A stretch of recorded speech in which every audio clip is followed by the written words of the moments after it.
Shalom, Om Swastiastu, Namo Buddhaya, salam kebajikan dan salam sejahtera bagi kita semua. Halo semuanya, selamat datang di podcast Sejarah Kita. Bareng aku Anin, dan kali ini aku akan bahas salah satu peristiwa penting di Kalimantan Selatan, yaitu Perang Banjar. Nah, aku gak akan bahas sendiri, aku bakal bareng teman-teman aku buat bahas Perang Banjar ini. Ada Melati, hai, ada Nesya, ada Dea, dan juga ada Made. Sebelum kita mulai diskusi, aku bakal nanya dulu nih ke Made, kira-kira Perang Banjar itu apa sih dan kenapa bisa terjadi? Oke, Anin. Jadi Perang Banjar itu adalah perang perlawanan rakyat Banjar terhadap penjajahan Belanda.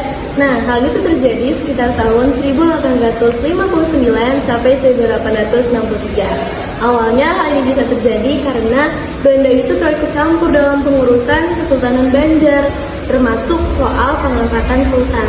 Nah, hal ini yang membuat para rakyat Banjar itu merasa marah karena merasa bahwa mereka sudah melanggar kedaulatannya.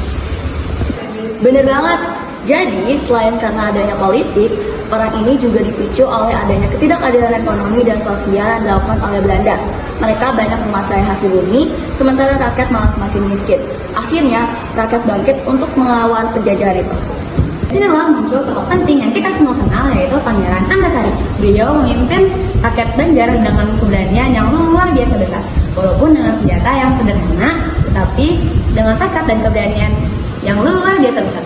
Dan yang keren, Pangeran Antasari juga dikenal dengan semboyan wajah sampai ke pitu, yang artinya berjuang sampai akhir.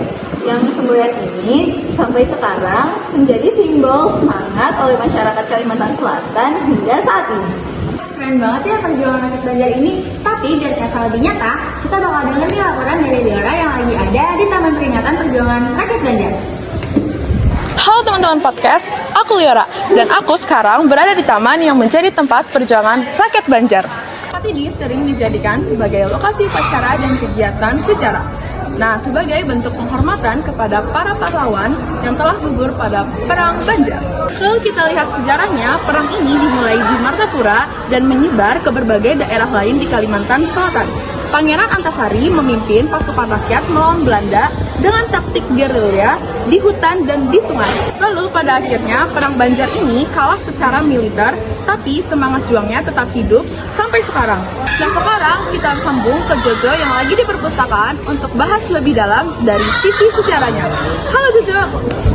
Halo Liora, halo juga sobat-sobat podcast. Sekarang aku lagi di perpustakaan nih buat cari tahu lebih dalam soal Perang Banjar. Nah, dari beberapa buku yang udah aku baca, ternyata Perang Banjar mempunyai makna yang dalam. Perjuangan rakyat Banjar bukan hanya soal melawan penjajah, tetapi juga soal mempertahankan kehormatan dan jati diri bangsa. Pangeran Antasari sendiri dikenal sebagai orang yang religius dan suka menanamkan semangat kebersamaan kepada pasukannya. Nah, salah satu hal menarik, beliau itu tidak pernah menyerah walaupun kondisinya semakin sulit. Dan dari catatan sejarah, setelah Pangeran Antasari wafat, rakyat Banjar tetap melanjutkan perjuangannya melawan Belanda.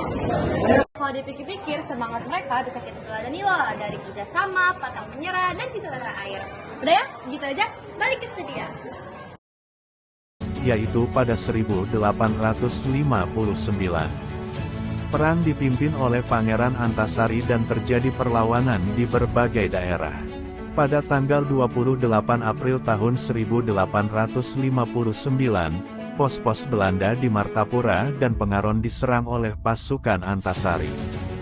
Beberapa bulan setelahnya, Pangeran Antasari bersama pasukan Haji Buyasin, Kiai Langlang, dan Kiai Demang Leman berhasil merebut benteng milik Belanda di Tabanio. Setelah itu, peperangan pun terjadi di daerah Banua Lima, Martapura, dan Tanah Laut. Dipimpin oleh beberapa pimpinan yang berbeda, mereka pun berusaha mempertahankan benteng Tabanio yang ketika itu diserbu oleh pasukan Belanda. Pertempuran sengit pun terjadi sampai menghabiskan banyak korban. Pada September tahun 1859, Kiai Demang Lehman, Tumenggung Jalil, dan Pangeran Muhammad Aminullah menuju Kandangan untuk mengadakan perundingan dengan tokoh pejuang lain. Pertemuan ini menghasilkan kesepakatan tentang penolakan perundingan pasukan dengan Belanda.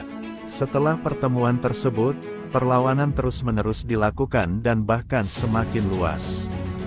Pada Maret tahun 1860, Belanda tiba-tiba mengirim surat kepada Pangeran Hidayatullah yang berisikan pernyataan untuk segera menyerahkan diri. Namun hal tersebut sudah jelas ditolak oleh pangeran mengingat semua perjuangan pasukan yang telah dikerahkan. Pada peperangan selanjutnya, perlu diakui bahwa mereka kekurangan senjata. Hal inilah yang kemudian membuat Pangeran Hidayatullah mundur. Pada akhirnya, Belanda melakukan penangkapan pada Pangeran Hidayatullah dengan menipunya memakai stempel sang ibu. Pada Februari tahun 1862, Belanda akhirnya berhasil menangkap Pangeran Hidayatullah.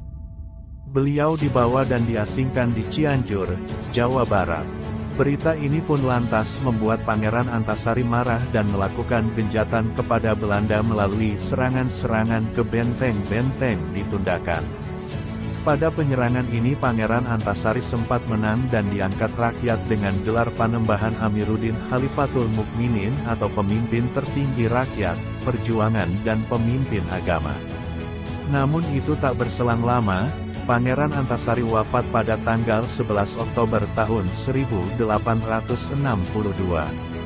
Akhirnya perlawanan pun dilanjutkan pada teman seperjuangan dan putra beliau. Belanda perlahan akhirnya menyadari kekuatan rakyat bergantung pada pemimpin mereka.